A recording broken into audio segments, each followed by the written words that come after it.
and partners throughout the region. I'm formally releasing our principles for peace, which people have really liked, I must say.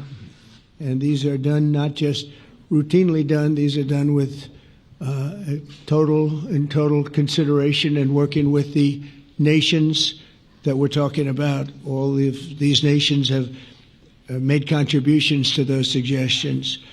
I want to thank the leaders of many Arab and Muslim nations for their tremendous support in developing the proposal, along with many of our allies in Europe. Europe has been very much involved, and as I was called by many of the European leaders, most of them saying, "Is this true? Are you really doing peace in the Middle East? This is the most incredible thing we've heard." Some think it's the biggest thing they've ever heard. They called just to find out, was it just a rumor or is it actually done? And then they said, "Have you spoken to the Arab leaders? Have you spoken to all of the other leaders that we have to get?" A lot of people involved in this one. I also want to thank Prime Minister Netanyahu for agreeing to the plan and for trusting that if we work together, we can bring an end to the death and destruction that we've seen for so many years, decades, even centuries, and begin a new chapter of security, peace, and prosperity for the entire region. And I want to just say that my meetings and dialogue that we had with so many countries, Saudi Arabia as an example, the king is a phenomenal person. The Emir of Qatar, he's incredible people. UAE, and that's MBZ and ABZ. We're totally involved. These are the people that we've been dealing with and who've been actually very much involved in this negotiation, giving us ideas, things they can live with, things they can't live with. Pretty complex. I mean, after 2,000, 3,000 years, whatever it is, I guess it's got to be a little complex, or it would have been done a long time ago. The King of Jordan was with us, as you know, in the United Nations. The President of Turkey, President Erdogan, is a friend of mine, a strong man, but a good man. President of Indonesia, somebody who's an amazing leader, Prabowo. He is an amazing leader and respected by everybody. He was in the room with us. We were together with most of these people that I'm mentioning. Others were by phone or the next day. The Prime Minister and the Field Marshal of Pakistan, they were with us right from the beginning. Incredible. In fact, they just put out a statement that they fully believe in this pact.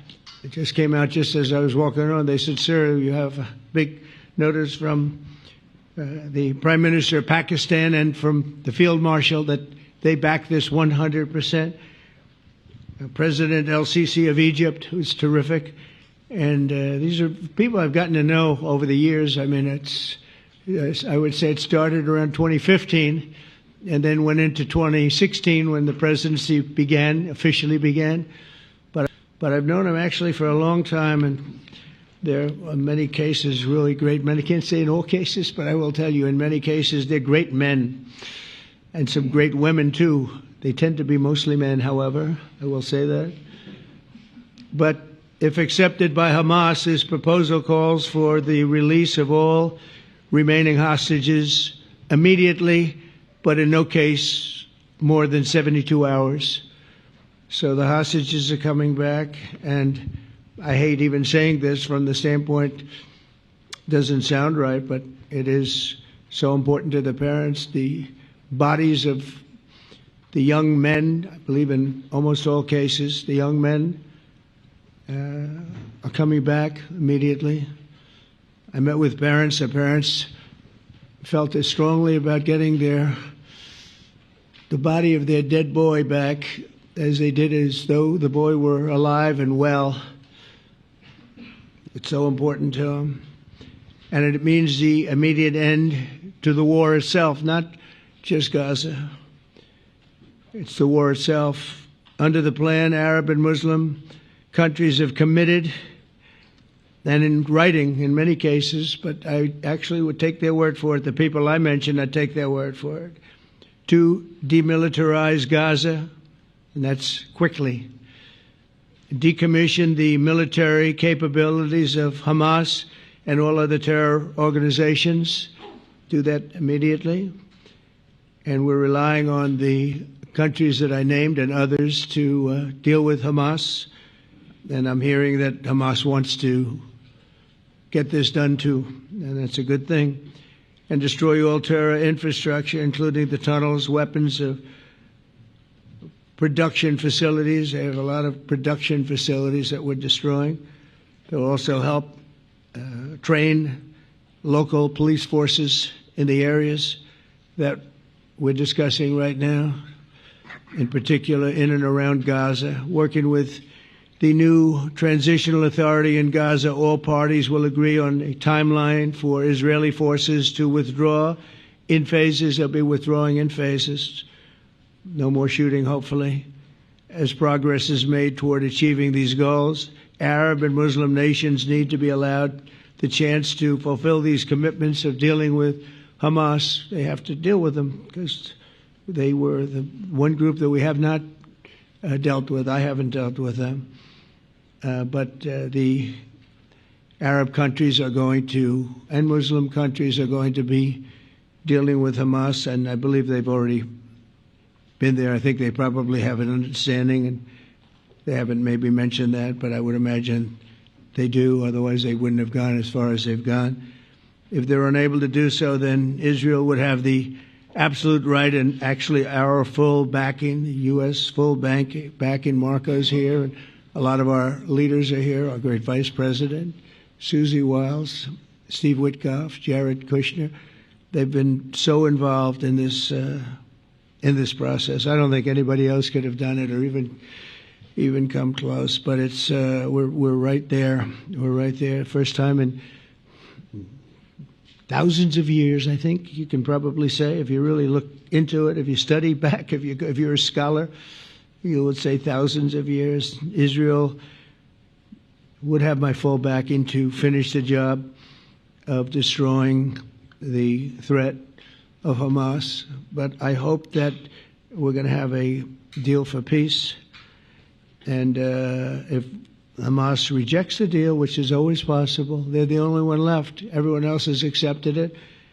But I have a feeling that we're going to have a positive answer. But if not, as you know, Bibi, you'd have our full backing to do what you would have to do. Everyone understands that the ultimate result must be the elimination of any danger posed in the region, and that danger is caused by Hamas. The tyranny of terror has to end, and this is, again, something that we're looking for. This is eternity. This is for forever. To ensure the success of this effort, my plan calls for the creation of a new international oversight body, the Board of Peace, we call it, the Board of Peace, sort of a beautiful name, the Board of Peace, which will be headed, not at my request, believe me, I'm very busy, but we have to make sure this works.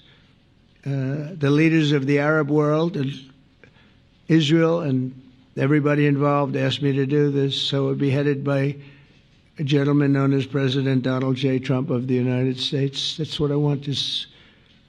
I'm willing to do it, and we'll do it right, and we're going to put leaders from other countries on, and leaders that are very distinguished leaders, and we'll have a board, and one of the people that wants to be on the board is the UK former Prime Minister, Tony Blair, good man, very good man, and some others.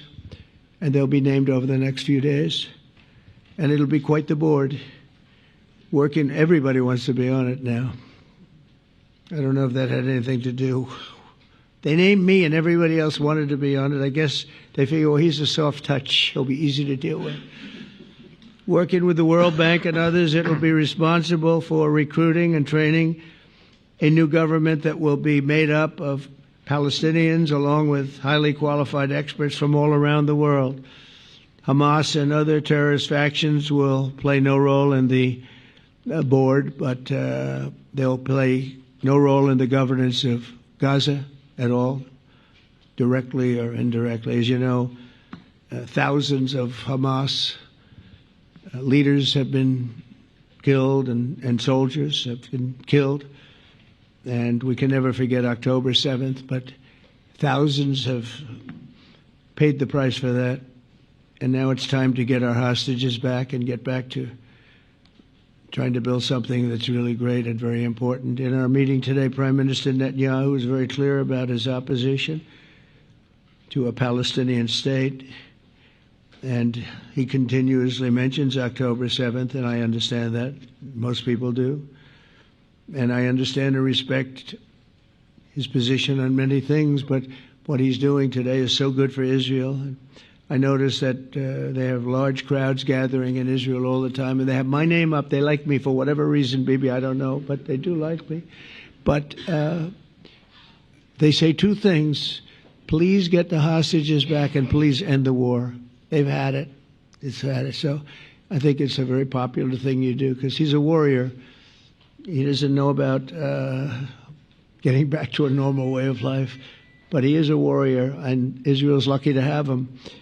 But now the people want to get back to peace. They want to get back to normalization in a true sense. Several countries have foolishly recognized the Palestinian state. As you know, some of our European friends, allies, good people, but they're really, I think, doing that because they're very tired of what's going on for so many decades. They've been presidents and prime ministers for years, and during this time, having to do with the Middle East, all they're doing is talking about the same thing over and over. They want to see it get back.